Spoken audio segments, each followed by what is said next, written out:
여기 한국이 5,000년 동안 중국의 지배를 받았고 현재 한국인 대부분이 중국인의 후손이라고 주장하는 교수가 있습니다. 한국의 경제는 중국에 종속되어 있으며 한국의 문명이 황허 문명 덕분에 역사가 이어졌다고 하는데 과연 그는 무슨 주장을 하고 있는 것일까요? 안녕하세요. 저는 중국에서 유학을 하고 있는 미국인 제니라고 합니다. 어린 시절 제 가장 친한 친구는 아시아계 친구였는데 그 친구의 영향으로 아시아를 좋아하게 되었죠. 미국식 이름은 스테판이라고 했고 어느 나라에서 왔는지 기억하지 못하지만 저에게 아주 친절하게 대해주었고 고향에는 정이라는 문화가 있다며 꼭 저에게 먹을 것을 건네주곤 했습니다. 스테파니가 고향으로 돌아가는 바람에 몇 달밖에 같이 지내지 못했지만 동양에는 정이라는 문화가 있다는 사실과 미국처럼 개인주의가 팽배하지 않은 이타적인 모습이 강하다는 사실을 알게 되었죠. 저는 그래서 반드시 대학교를 동양으로 가야겠다는 생각을 했고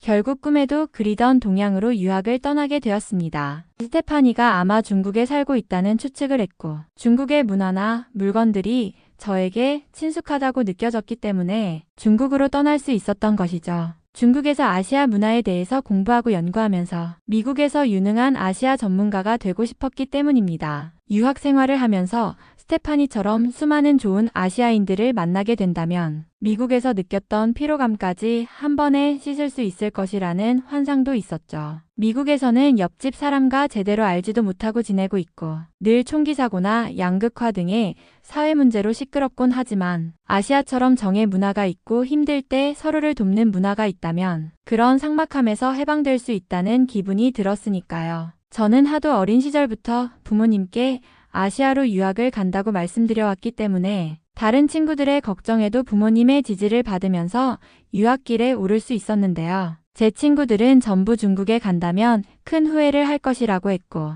아시아에 좋은 사람도 많지만 무서운 사람도 많을 거라는 말을 했습니다. 특히 중국으로 간다고 하니까 모두들 이해할 수 없다는 듯한 반응을 보였죠. 진짜 괜찮겠어? 중국은 공산주의 국가잖아. 자유도 별로 없고 너처럼 미국에서 자란 애가 적응하기 힘들걸? 솔직히 너 너무 동양에 대한 환상이 큰 거 아냐? 좋은 사람들도 많겠지만 미국처럼 다양한 사람이 사는 것도 아닐 텐데 혹시라도 차별받으면 어떡해? 중국 음식은 위생 문제 많다고 하던데 길거리 음식 같은 거 먹다가 배탈 나는 거 아니야? 중국은 감시도 심하다던데 인터넷도 막혀있고 내가 미국에서 쓰던 SNS도 다 못 쓸걸? 미국에 있을 때처럼 자유롭게 말하지도 못할 수도 있어. 친구들의 걱정이 터져 나왔어요. 처음에는 그냥 그럴 수도 있겠다 싶었지만 점점 더 겁을 주는 것처럼 들리기도 했죠. 어떤 친구는 아예 저를 붙잡고 말리려고 했어요. 중국에 간 미국인들이 억울하게 체포되거나 이유 없이 추방당한 사례도 있대. 그런 뉴스 못 봤어? 외국인이라고 봐주는 거 없을 수도 있어. 게다가 요즘 중국 경제도 불안정하잖아. 너 거기 가서 진짜 안정적인 미래를 보장받을 수 있을 것 같아. 차라리 한국이나 일본이 더 낫지 않아? 그때까지 저는 중국이 아시아 문화의 중심 같은 곳이라고 생각했기 때문에 친구들의 걱정을 그리 심각하게 받아들이지는 않았어요. 오히려 친구들이 아시아에 대해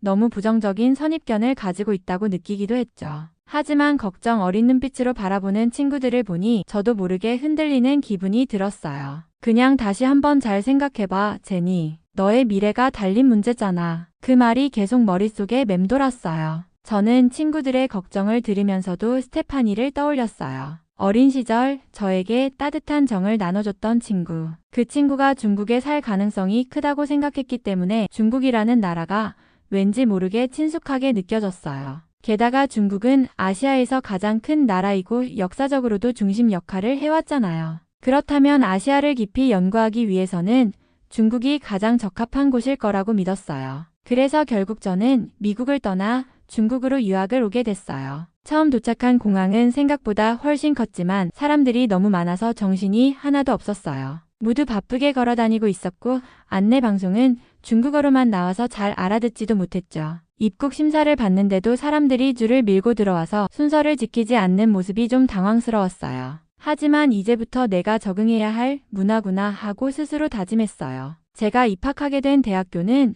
중국에서도 꽤 유명한 대학이었어요. 처음 캠퍼스에 들어섰을 때 높은 건물들과 넓은 광장이 인상적이었어요. 하지만 기대했던 것과는 다르게 건물들이 조금 낡아 보였고 곳곳에 먼지가 쌓여 있었어요. 기숙사로 들어가 보니 방은 4명이 함께 쓰는 구조였고 침대 위쪽은 잠자는 공간, 아래쪽은 책상이 있는 2층 침대형 구조였어요. 화장실과 샤워실은 공동으로 사용해야 했는데 시설이 깔끔하지 않아서 처음에는 좀 당황했어요. 미국에서는 개인 공간이 보장되는 생활에 익숙했는데 여기서는 완전히 다른 환경이었어요. 수업 첫날 교실에 들어가자 중국인 학생들이 이미 3, 4모 모여 있었어요. 저는 어색하게 한쪽 자리에 앉았는데 모두 자기들끼리 빠른 속도로 중국어로 대화를 나누고 있었어요. 그 모습에 조금 위축되었지만 그래도 언젠가는 저도 저 대화에 끼어들 수 있을 거라고 생각하며 마음을 다잡았어요. 하지만 수업이 시작되자 예상보다 훨씬 어려운 상황이 펼쳐졌어요.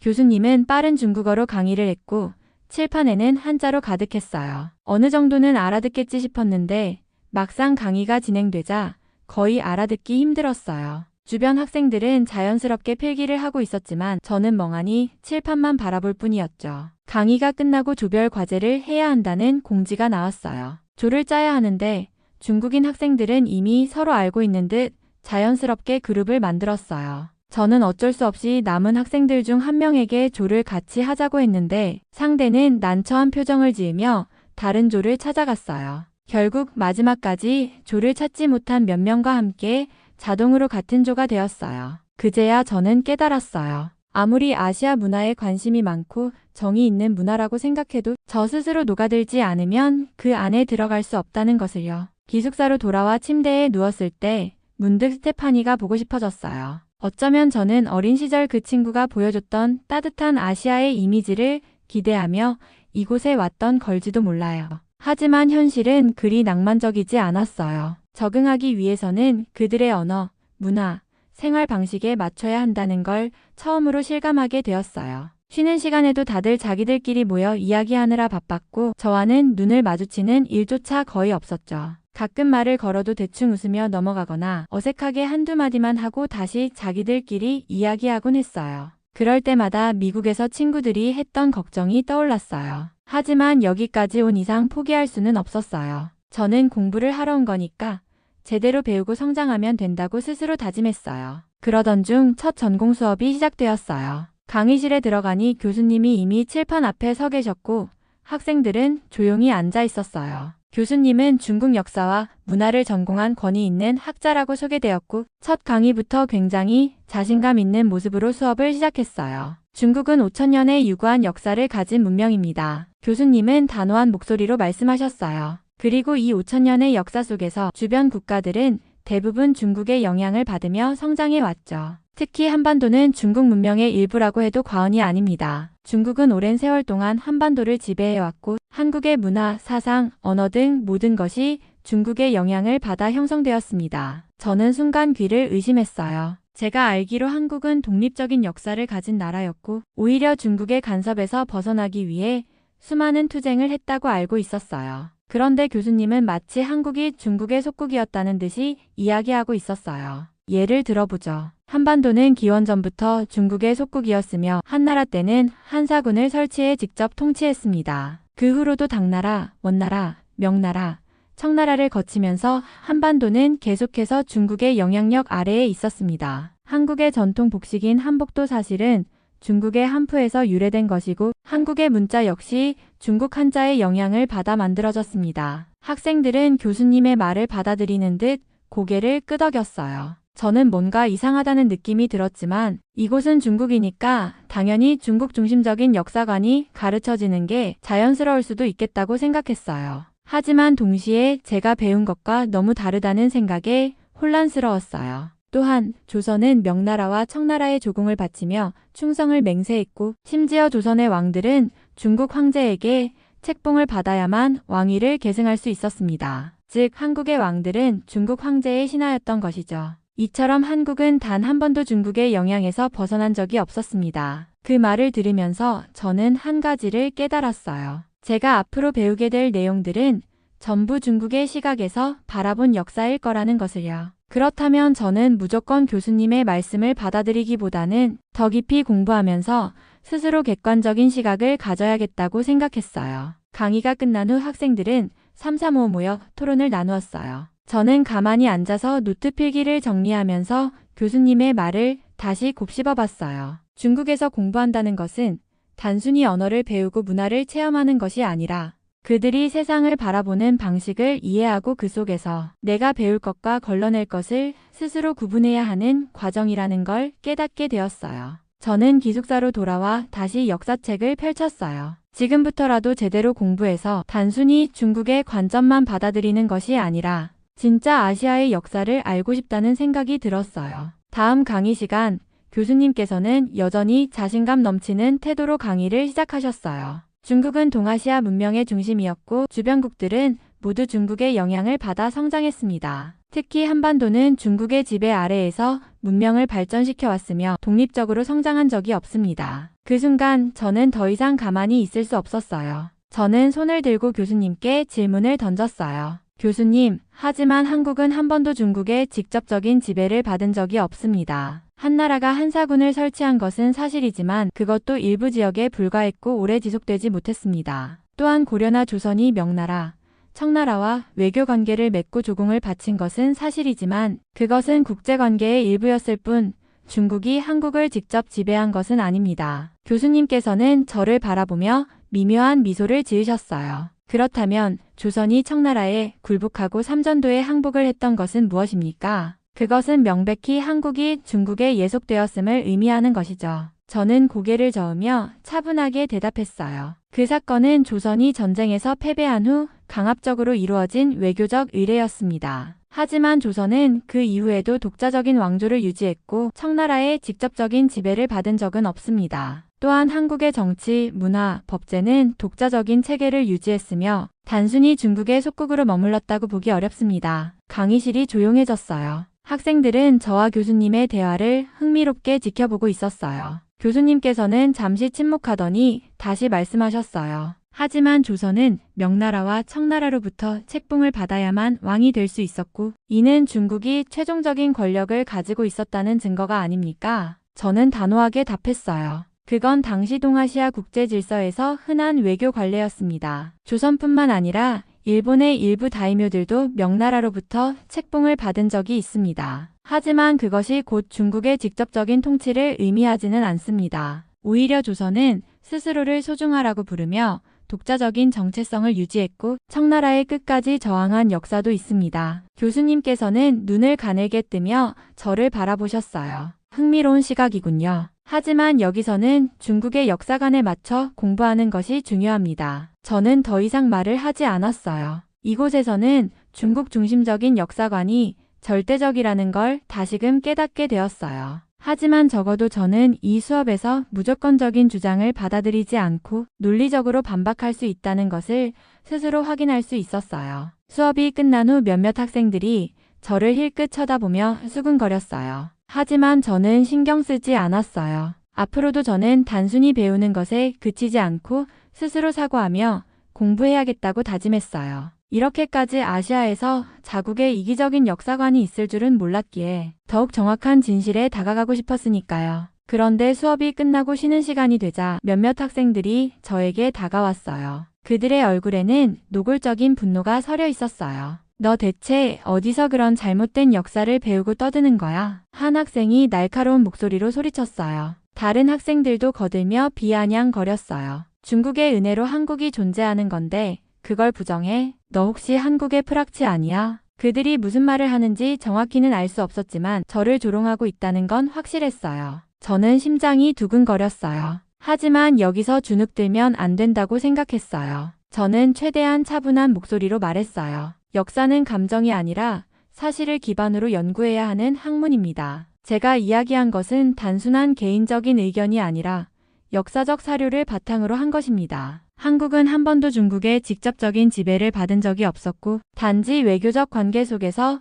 중국과 교류했을 뿐입니다. 그러나 학생들은 더욱 화를 냈어요. 이봐, 한국이 조공을 바친 게 뭘 의미하는지 몰라? 그게 곧 중국의 속국이라는 뜻이야. 너 같은 애들이 역사를 왜곡하면서 국제적으로 중국을 깎아내리는 거야. 저는 흔들리지 않으려고 노력하며 대답했어요. 조공은 당시 동아시아 외교체제의 일부였을 뿐입니다. 그 논리대로라면 일본도 명나라에 조공을 바친 적이 있는데 그럼 일본도 중국의 속국이었다는 말인가요? 잠시 정적이 흘렀어요. 그들은 제 말을 반박하려 했지만 제대로 된 논리를 찾지 못하는 듯 했어요. 하지만 곧 다시 감정적으로 대응하기 시작했어요. 너 같은 애들은 결국 서양에서 와서 아시아를 갈라놓으려는 거지. 우리가 중국인이라서 이러는 게 아니야. 역사적 사실을 알려주는 거야. 그들의 적대적인 태도에 숨이 막혔지만 저는 포기하고 싶지 않았어요. 저는 역사를 정치적인 도구로 사용하는 것이 아니라 사실을 바탕으로 바라봐야 한다고 생각합니다. 논리적으로 반박할 수 있다면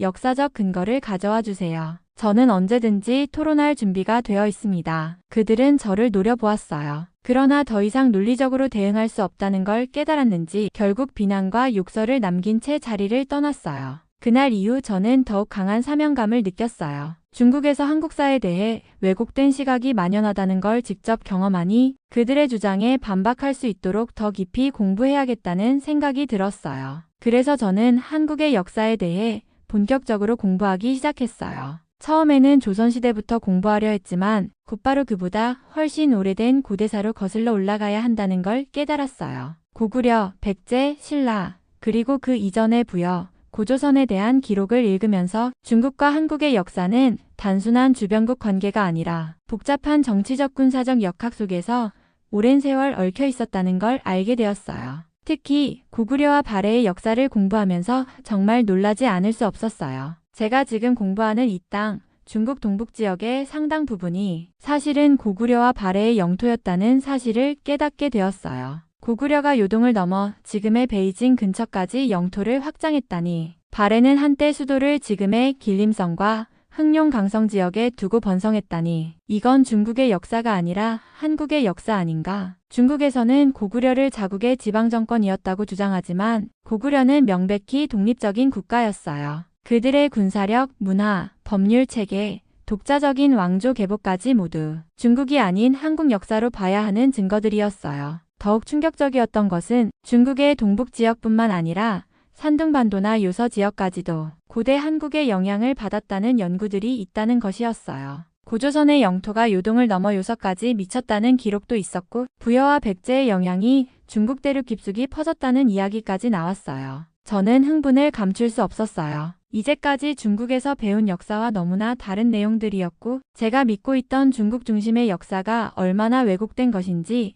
새삼 깨닫게 되었어요. 이걸 모른 채 중국의 역사관만 받아들이면서 살았더라면 나는 얼마나 편협한 시각을 가지게 됐을까? 저는 한국의 역사서를 찾아서 더 깊이 읽기 시작했어요. 이제 단순히 한국에 관심이 있다는 정도가 아니라 진실을 알기 위해 공부해야 한다는 사명감이 들었어요. 그날 이후 저는 수업에서 나오는 중국 중심적인 역사 해석을 그냥 받아들이지 않기로 결심했어요. 무조건 반박하려는 것이 아니라 사실을 제대로 알고 논리적으로 대응할 수 있도록 철저히 준비해야겠다고 다짐했어요. 한국은 단순한 작은 나라가 아니라 광대한 영토를 지배했던 역사를 가진 위대한 나라였다는 걸 알게 되었고 그 사실이 너무나도 흥미로웠어요. 한국의 역사뿐만 아니라 문화를 더 깊이 공부하면서 저는 다시 한번 놀라운 사실을 알게 되었어요. 바로 제가 어린 시절부터 막연히 동경했던 정이라는 문화가 한국에만 존재하는 유일무이한 문화라는 것이었어요.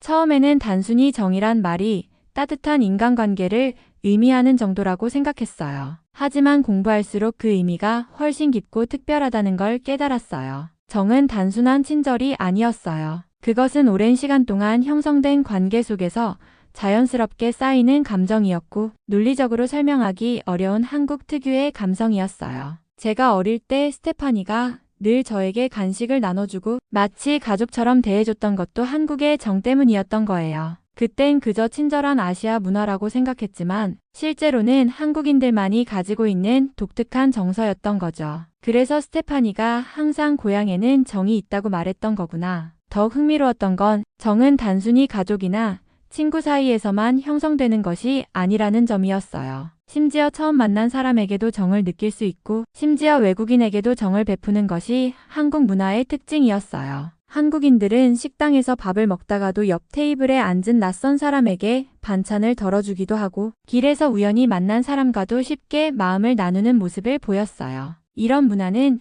제가 경험했던 다른 어떤 나라에서도 찾아볼 수 없는 것이었어요. 특히 한국의 대중교통에서 사람들이 서로 자리를 양보하고 비 오는 날에는 우산을 나눠 쓰는 모습은 정말 감동적이었어요. 미국에서는 개인주의가 강해서 타인에게 도움을 주는 것이 의무가 아니라 선택이었는데 한국에서는 도움을 주는 것이 너무나도 당연한 일이었어요. 이런 따뜻한 문화 속에서 살 수 있다면 얼마나 행복할까? 저는 한국의 문화가 단순히 경제적으로 발전한 것만이 아니라 사람들 간의 유대감과 배려가 살아있는 곳이라는 점에서 정말 특별한 나라라고 느껴졌어요. 한국의 역사를 공부하면서 나라의 위대함을 알게 되었고 문화를 공부하면서 그 깊은 따뜻함을 느낄 수 있었어요. 그동안 저는 단순히 아시아가 좋다고만 생각했는데 이제는 한국이야말로 제가 정말 꿈꿔왔던 곳이라는 확신이 들었어요. 한국의 역사와 문화를 깊이 공부할수록 저는 점점 더 확신하게 되었어요. 제가 원래 동양에서 찾고자 했던 정과 따뜻한 공동체 문화는 사실 중국이 아니라 한국에 있었던 것이었어요. 그제야 깨달았어요. 제가 중국으로 유학을 온 건 단순한 착각이었다는 것을요. 처음엔 스테파니가 중국 출신일지도 모른다고 생각했고 중국이 아시아의 중심이라면 당연히 제가 찾던 문화도 있을 거라고 믿었어요. 하지만 현실은 너무 달랐어요. 중국에서의 생활은 제가 기대했던 것과는 정반대였어요. 학생들 사이에서도 개인주의가 강했고 서로 도와주거나 나누는 문화보다는 경쟁과 서열이 우선이었어요. 어떤 교수는 저를 중국보다 열등한 서양인으로 보았고 학생들은 한국을 비하하는 말을 서슴없이 했어요. 제가 원했던 따뜻한 공동체 문화는커녕 역사 왜곡과 차별 속에서 고립감을 느끼고 있었어요. 반면 한국을 공부하면 공부할수록 제가 원하던 그 모든 것이 한국에 있다는 사실이 분명해졌어요. 나는 잘못된 곳에 와버렸어. 여기가 아니라 한국으로 가야 해. 이제 더는 망설이지 않았어요. 저는 곧바로 한국으로 갈 방법을 찾기 시작했어요. 먼저 한국에서 유학할 수 있는 방법을 찾았어요. 다행히 한국에는 외국인을 위한 장학금과 유학 지원 제도가 잘 마련되어 있었어요. 한국 정부 초청 장학금 같은 프로그램을 통해 학비 지원을 받을 수도 있었고 여러 대학에서도 외국인 학생을 위한 장학금을 제공하고 있었어요. 그래서 저는 한국의 대학을 하나하나 찾아보며 어떤 대학에서 공부할 수 있을지 정보를 모으기 시작했어요. 특히 한국의 역사와 문화를 제대로 배울 수 있는 학과를 찾았어요. 처음에는 한국학과를 생각했지만 좀 더 깊이 공부하려면 역사학과나 정치외교학과도 고려해야겠다는 생각이 들었어요. 다음으로는 한국어 공부였어요. 지금까지는 독학으로 조금씩 배워왔지만 본격적으로 한국에서 생활하려면 더 깊이 공부해야 했어요. TOPIK 등 한국어 능력 시험을 준비하면 유학 준비에도 도움이 될 거라고 생각했어요. 그래서 한국어 온라인 강의를 신청하고 한국 친구들과 직접 대화하면서 실력을 키우기로 했어요. 비자 문제도 확인해야 했어요. 중국에서 한국으로 바로 유학을 가려면 어떤 절차를 거쳐야 하는지, 비자를 받기 위해 필요한 서류는 무엇인지 꼼꼼히 찾아보았어요. 다행히 한국은 외국인 유학생들에게 비교적 문이 열린 나라였어요. 필요한 서류만 제대로 준비하면 어렵지 않게 학생 비자를 받을 수 있었어요. 한국에서 생활하는데 필요한 정보들도 정리했어요. 기숙사 신청, 외국인 등록증 발급, 은행 계좌 개설, 핸드폰 개통 방법 같은 것들을 조사하면서 한국에서의 새로운 삶을 하나씩 준비해 나갔어요. 모든 준비가 끝난 건 아니었지만 이제 확실한 목표가 생겼어요. 나는 반드시 한국으로 갈 거야. 그리고 그곳에서 내가 원하던 삶을 찾을 거야. 그날부터 저는 매일같이 한국을 향한 준비를 하며 더 이상 중국에서의 시간에 미련을 두지 않기로 했어요. 한국에 가기로 결심한 이상 더 이상 미룰 필요가 없었어요. 중국에서의 유학 생활은 이미 의미가 없어졌고 남은 시간은 그저 버티는 것에 불과했어요. 대학교 자퇴 절차를 알아보니 생각보다 간단했어요. 학기 중이라 일부 서류가 필요했지만 어차피 더 이상 중국에서 공부할 생각이 없었으니 깔끔하게 정리하기로 했어요. 교수님께 자퇴한다고 말하자 그분은 당황한 표정으로 이유를 물었어요. 하지만 저는 길게 설명하지 않았어요. 굳이 중국에서 더 이상 설득하거나 논쟁할 이유가 없었으니까요. 친구들도 말렸어요. 이왕 온 김에 학위라도 따고 가는 게 낫지 않겠냐고 했지만 저는 단호했어요. 중국에서의 학위는 저에게 더 이상 가치가 없었어요. 서류를 제출하고 마지막 정리를 끝내자 마음이 후련했어요. 이제 진짜로 한국으로 갈 수 있었어요. 출국 당일 공항에 도착하자마자 설렘이 몰려왔어요. 이번엔 실수하지 않을 거예요. 이제야 진짜로 제가 있어야 할 곳으로 가는 기분이 들었어요. 비행기가 인천공항에 착륙하던 순간 마치 새로운 인생이 시작되는 듯 했어요. 공항 직원들의 친절한 태도부터 시작해서 한국어로 가득한 환경이 너무 반가웠어요. 입국 절차를 마친 뒤 미리 신청해둔 외국인들을 위한 한국어 학원으로 향했어요. 제가 등록한 곳은 한국에 온 외국인들이 한국어를 배우는 어학당이었어요. 처음에는 다른 나라에서 온 학생들이 많아서 신기했어요. 미국, 프랑스, 일본, 태국, 러시아 각국에서 온 학생들이 한국어를 배우며 한국에서의 삶을 준비하고 있었어요. 수업은 정말 재미있었어요. 선생님들은 열정적이었고 한국어뿐만 아니라 한국의 문화도 함께 가르쳐 주셨어요. 한국의 식사 예절, 명절, 역사 이야기까지. 수업을 듣는 내내 한국이 얼마나 매력적인 나라인지 다시 한번 깨닫게 되었어요. 한국어 학원에서 친구들도 많이 사귀었어요. 같이 수업을 듣고 점심을 먹고 주말에는 서울 구경도 다녔어요. 충격에 빠진 첫 번째 감동은 대중교통이었어요. 버스와 지하철이 정말 깨끗하고 카드 한 장으로 모든 교통수단을 이용할 수 있었어요. 줄 서는 문화도 자연스러웠고 사람들이 서로를 배려하는 모습이 너무 인상적이었어요. 또한 중국과 비교할 수도 없는 음식의 맛이 기가 막혔죠. 한국 음식은 생각보다 훨씬 더 맛있었어요. 김치찌개, 비빔밥, 삼겹살. 어디서 먹어도 기본적으로 맛이 좋았고 음식점에서 반찬을 무료로 주는 문화는 정말 놀라웠어요. 한국의 정이란 이런 것이구나